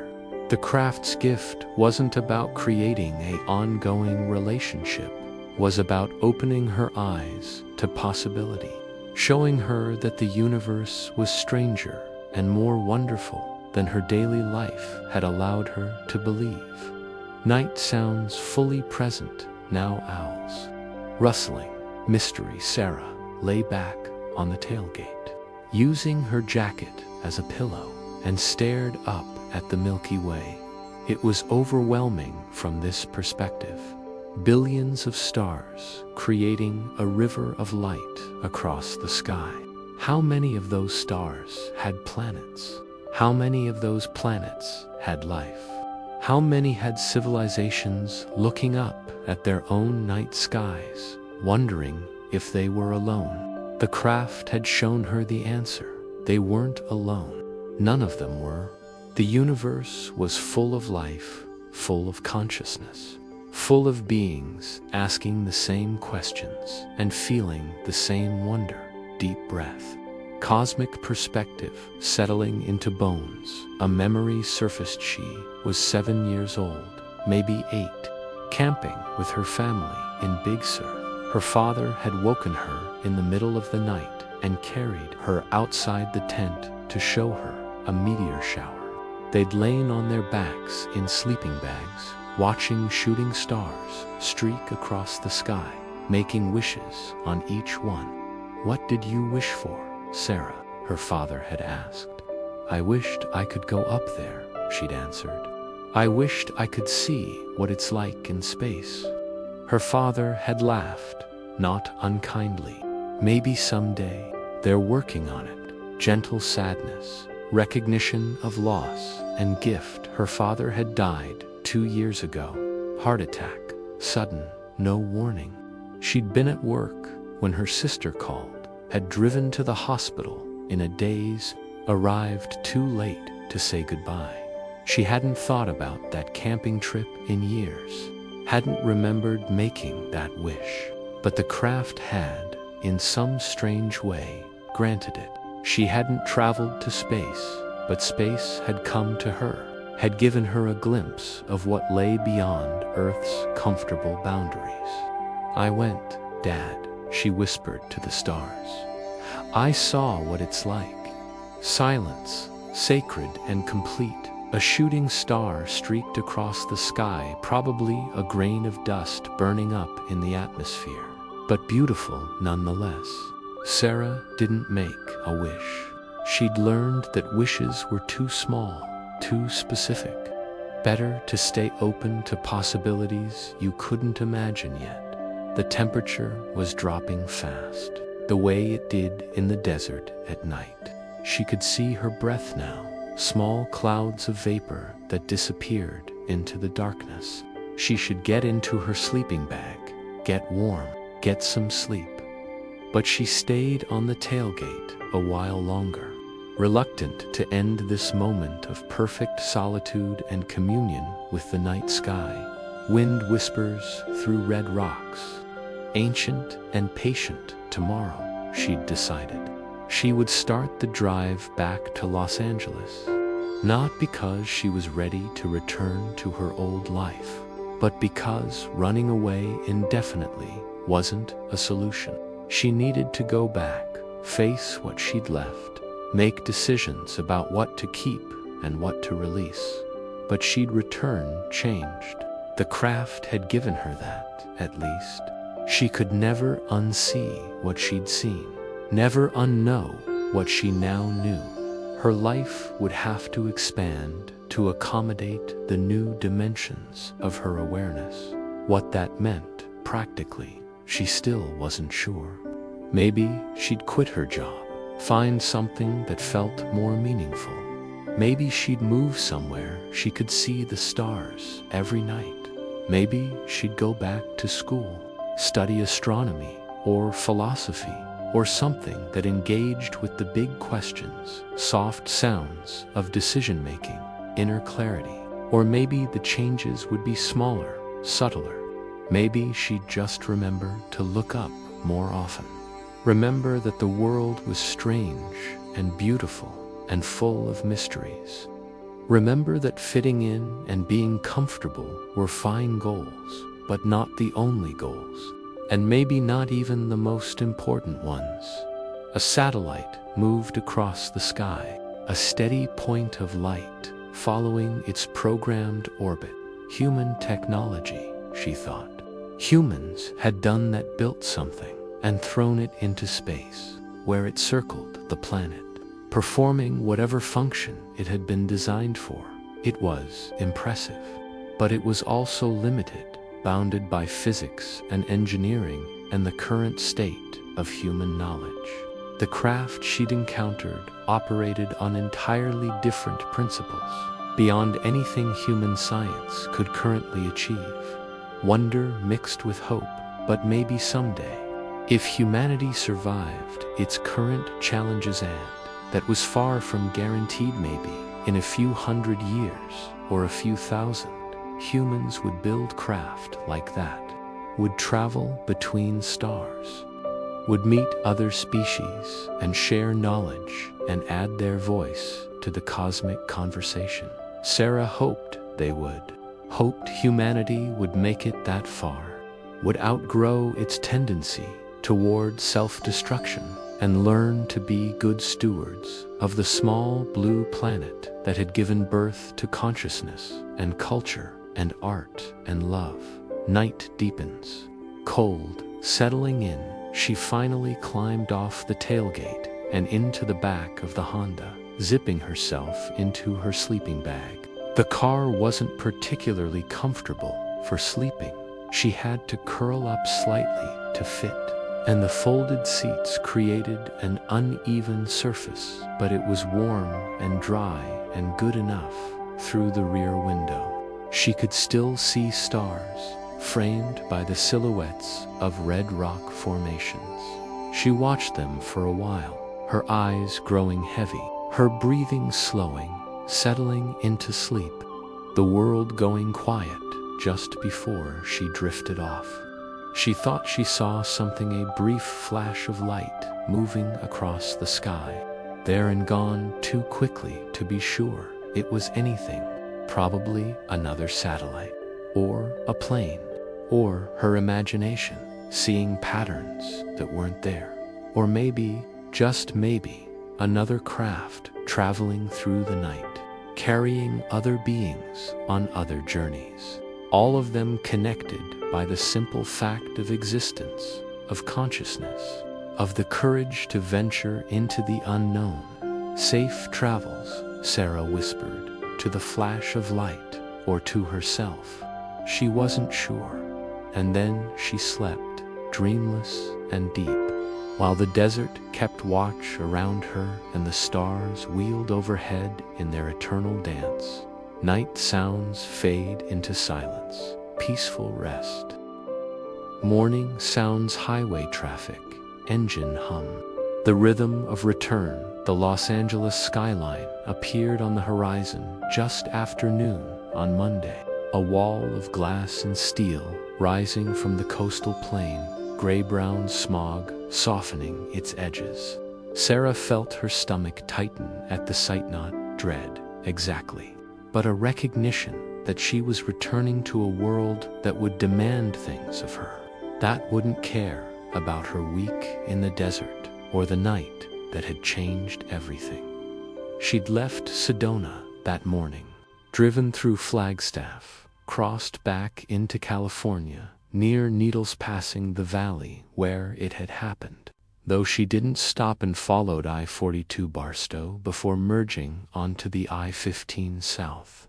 Traffic thickens. More cars, urban density increasing. The traffic grew heavier as she approached the city, the space between vehicles shrinking, everyone moving faster, more aggressively. She'd forgotten this, the constant jockeying for position, the impatience, the way driving in LA was less about getting somewhere and more about winning a series of small battles. A BMW cut her off without signaling. She let it go, didn't honk, didn't feel the surge of irritation she used to feel.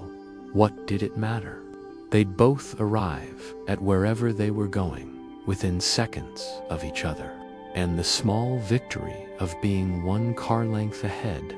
Construction, sirens, density. She took the exit for her neighborhood and wound through familiar streets, past the Thai restaurant she ordered from, past the coffee shop where she'd spent too many mornings staring at her laptop, past the dry cleaner and the grocery store, and all the mundane infrastructure of her daily life.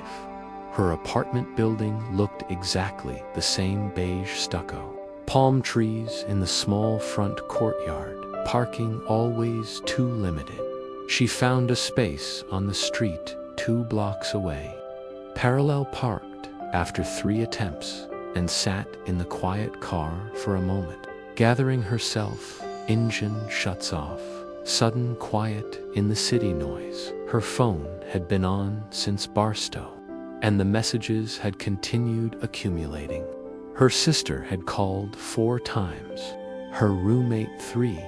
Her boss had sent an email with the subject line, "Please call me when you get this," which she'd ignored. Sarah climbed out of the car, grabbed her bag from the back seat, and started walking toward her building. The city felt different, too loud, too crowded, too full of aggressive energy and purpose. Or maybe the city hadn't changed. Maybe she had, and now she was seeing it with new eyes, noticing the contrast between this manufactured landscape and the desert's patient vastness. Keys jingling, door opening. Her apartment was exactly as she'd left. It's the dishes still in the sink, the takeout container still on the counter, the stack of mail her roommate had piled on the table. The air was stale and slightly sour, and she went immediately to open windows, letting in fresh air and traffic noise. Sarah, her roommate, Jennifer, emerged from her bedroom, laptop in hand. "Oh my God, you're alive." I was starting to imagine scenarios. Where the hell have you been? Arizona, New Mexico, just driving for a week, without telling anyone. Jennifer's concern was genuine, edged with frustration. Your sister was freaking out. She called me 3 times, asking if I'd heard from you. Tension, the weight of other people's worry. I texted her, told her I was fine once. You texted her once, 4 days ago. That's not normal, Sarah. People were worried. Sarah set her bag down and faced her roommate. Jennifer was right. Disappearing like that had been inconsiderate, had caused unnecessary worry.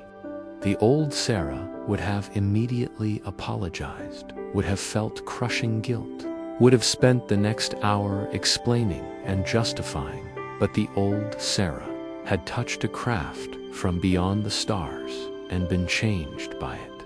"I'm sorry you were worried," she said, "but I needed that time. I needed to not be reachable." Jennifer stared at her, clearly thrown by the calm directness. "Are you okay? Did something happen?"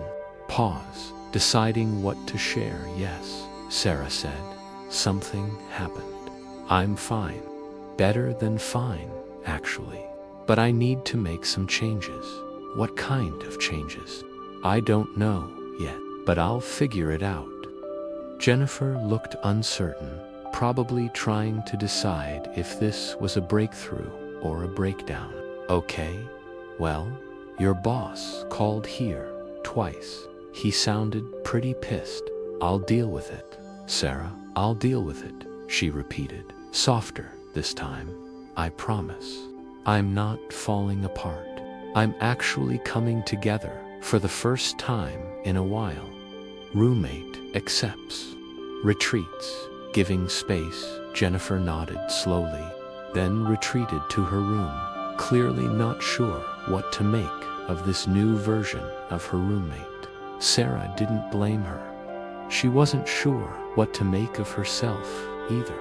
She walked to her own bedroom, smaller than Jennifer's because she'd taken over the lease when the original tenant moved out, and looked at her space with fresh eyes.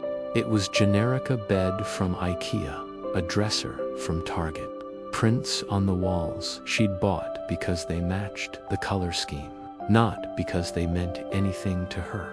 This wasn't a room, it was a placeholder, a space she'd been occupying while waiting for her real life to start. Soft realization, gentle but firm. She pulled out her phone and called her boss before she could second-guess herself.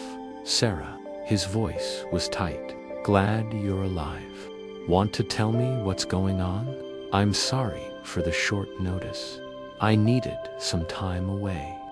"You didn't just need time away, you disappeared in the middle of prepping for the Johnson presentation, which, by the way, we had to scramble to cover."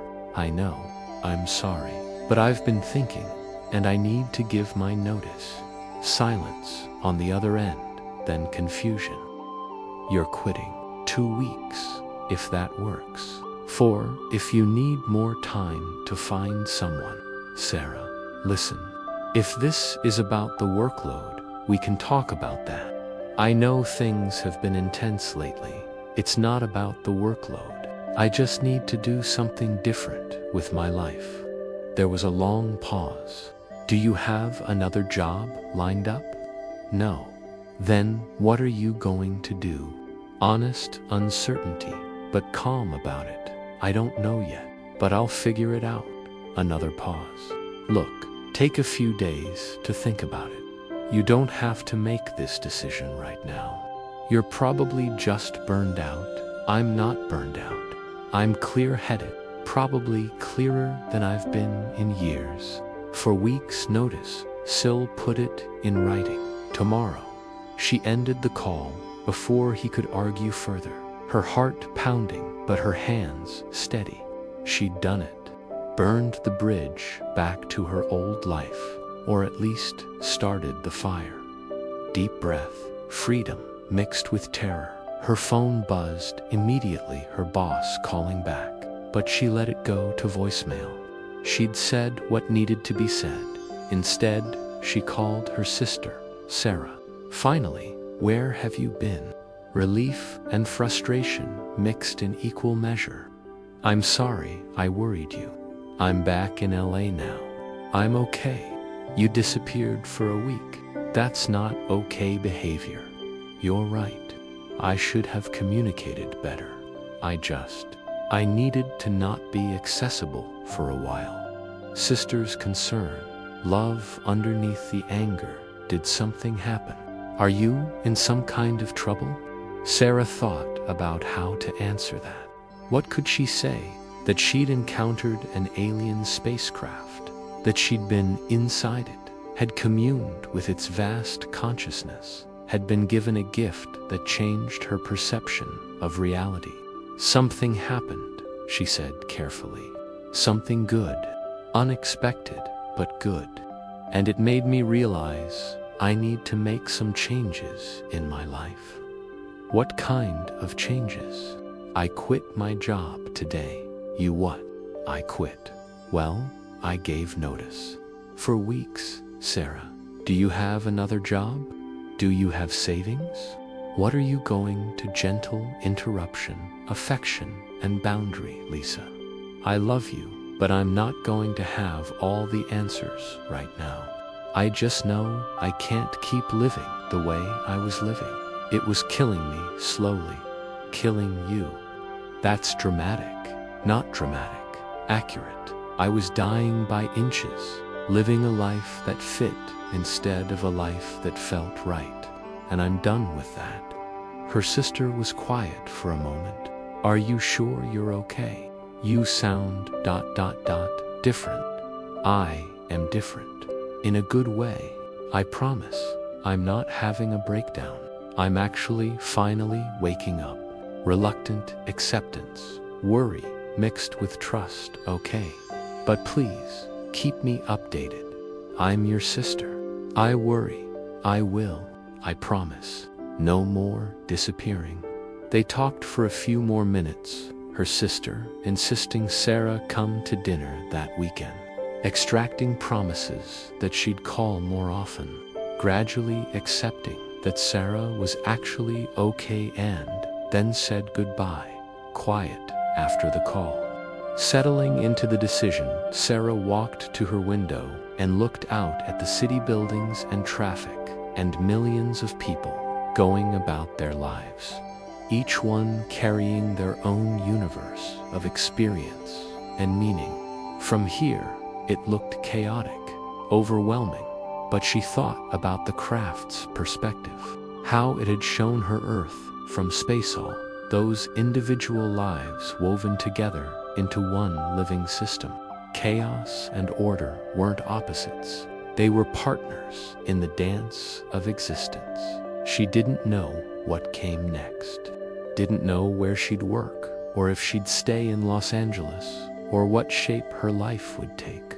But for the first time in years, that uncertainty felt like possibility rather than threat.